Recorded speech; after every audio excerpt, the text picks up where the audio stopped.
এই গরমে জনজীবন যখন বিপর্যস্ত তখন স্বস্তির হাত বাড়িয়ে দিয়েছে বাংলাদেশ জিম মালিক সমিতি। দর্শক, এই গরমে সবচেয়ে বেশি কষ্ট করছে রিক্সা চালক, ভ্যান চালক। তাদের জন্য জিম মালিক সমিতি প্রত্যেককে একটি করে পানি এবং একটি করে স্যালাইন দিচ্ছে। এই পথচারী থেকে শুরু করে যারা রিক্সা চালায়, যারা ভ্যান চালক এবং যারা ড্রাইভার বা বিভিন্ন ধরনের পেশাজীবী, দুবেলা দুমুঠো খাবার সংগ্রহের জন্য এই মানে তীব্র গরমেও তারা বাইরে বের হয়েছে। তাদের জন্য এই পানি বিতরণ করছে বাংলাদেশ জিম মালিক সমিতি। বিভিন্ন সংকটে, যেমন করোনাকালীন সময়েও আমরা দেখেছি যে স্পোর্টসের অনেক সংগঠন এবং অনেক মানুষজন এবং খেলোয়াড়রা তারা বিভিন্ন সময়ে বিভিন্নভাবে করোনাকালীন সময় এবং করোনা দুর্যোগে মানুষের পাশে এসে দাঁড়িয়েছে।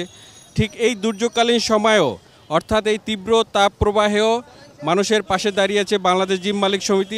আমি মনে করি যে এটি একটি ভালো উদ্যোগ এবং এই উদ্যোগ নিশ্চয়ই প্রশংসার দাবি রাখে।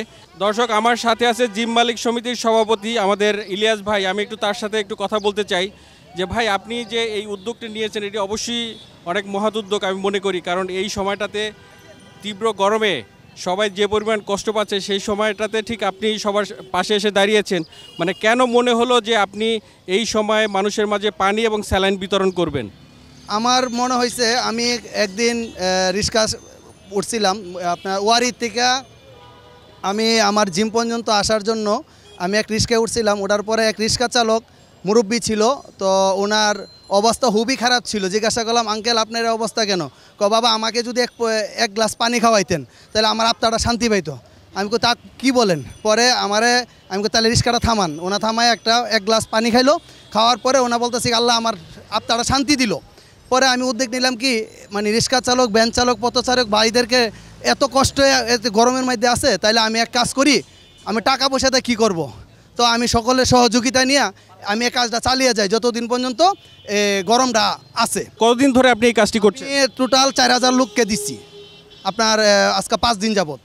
4000 লোককে আমি একটা পানি, একটা স্যালাইন কন্টিনিউ দিয়ে যাচ্ছি। তো যতদিন গরম পড়বে ততদিনই তো আপনি এটা চালিয়ে যাবেন? হ্যাঁ, আমি ইচ্ছা আছে, যদি সকলের সহযোগিতা আমি যদি পাই তাহলে ইনশাল্লাহ আমি এই চেষ্টা চালিয়ে যাব। যতদিন পর্যন্ত গরম আছে এতদিন পর্যন্ত আমি এটা চালিয়ে যাব, এই সহযোগিতাটা করে যাব। আচ্ছা, এই যে আপনি যে এই সহযোগিতা করছেন এটা অবশ্যই একটি মহৎ একটা কাজ।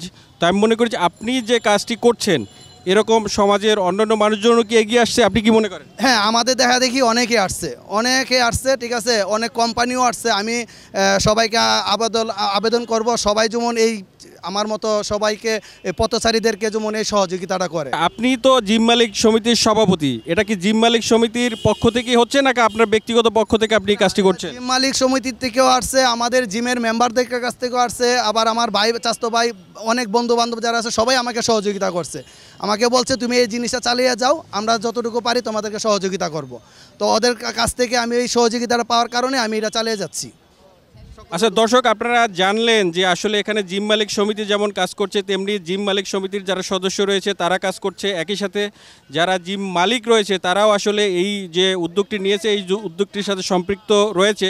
তো আমার এখানে কিছু স্থানীয় মানুষজন রয়েছে এবং কিছু সুবিধাভোগী রয়েছে যারা, আমরা একটু তাদের কথা শুনবো যে এই উদ্যোগটি আসলে কেমন, তারা কি মনে করছে। অনেক ভালো মনে করতেছি যে এই জিনিসটা দিতেছে, আমরা পাচ্ছি। প্রচুর গরমের জন্য টিকা যাচ্ছে না, তো বাইরে দিচ্ছে, আমরা পাচ্ছি, অনেক ভালো লাগতেছে এই জিনিসটা দেওয়াতে। অনেক ভাই এই জিনিসটাই তো করতেছে ভাই, দুনিয়াতেও পাবে, তো আখেরাতে আল্লাহর রহমতে পাবে। আখেরাতে উনি বেশ নসিব হোক, আল্লাহ যেমন আখেরাতে তাকে যেমন ব্যস্ত বানায়, যে জিনিস উনি দিতেছে সবতে কিন্তু কিনা পারে না। আমি যেমন কিনা পারি, তারপর আবার আমাদের দিছে একটা। আমি এই জন্য তাদের আমি ধন্যবাদ জানাই ভাই। সুন্দর, দেশের জন্য ভালো, জনগণের জন্য ভালো, গরিব মানুষের জন্য ভালো, এটা স্বাস্থ্যের জন্য ভালো। তাকে তাহলে আল্লাহ ভালো করুক, সুস্থ থাকুক, ভালো, এই আমাদের ভাই দিছে, এখন জিমের মালিক দিছে, তো মনে করেন সানি ভাই দিছে, এই ভাই দিছে, অনেক ভালো হয়েছিল সবার জন্য। অনেক মানে গর্ব এটা যে আমাদের ভাইগো সবাই বিলা দিছে, রিস্কালারা পাইছে, সবালারা পাইছে, সবাই মানে এটা গর্বিত মানে কইতেছে যে সাহস করে যে আমার ভাইরা দিছে। এটার মধ্যে যদি আরও 10 জন যদি আগে আসে তারপরে মনে করেন ইনশাল্লাহ এটা জনগণের পাওয়ার জন্য দরকার। হ্যাঁ ভাই, উনি এই কাজটা করছে সাধারণ মানুষের জন্য, যে কাজটা করছে আমরা যে প্রত্যেকটা মানুষের জন্য যে আগাইয়ে আসতে পারি, এই জন্য যে সবাই যে আমরা সহযোগিতা করতে পারি, ভাই এককভাবে যে চলতে পারি, এইটা সবাইকে যে কাজের সাথে যে সবাই লিপ্ত থাকতে পারি, এই জন্য সবাইকে আহ্বান জানাইছি।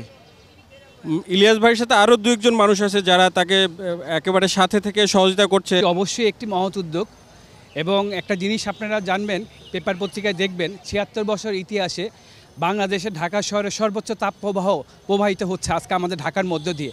তো আমি সমাজের আমরা আমাদের কিনজিমের পক্ষ থেকে, বাংলাদেশ কিনজিমের মালিকের সমিতির পক্ষ থেকে, আমরা কিনজিমে যারা আছি তাদের পক্ষ থেকে আমরা আজকের এই মহতি উদ্যোগ নিয়েছি।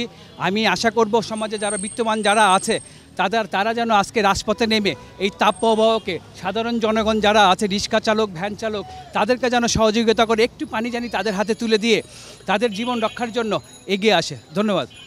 রিক্সা চালক ভাই রয়েছে, আমি একটু তার কথা শুনবো। মানে কেমন এই গরমের মধ্যে আপনি যে রিক্সা চালান এই বয়সে, মানে নিশ্চয়ই কষ্ট হচ্ছে? খুবই কষ্ট আছে, খুবই কষ্ট, পেটের দেয় খিদার জ্বালায় এখন কষ্ট করে চালাবা আছে।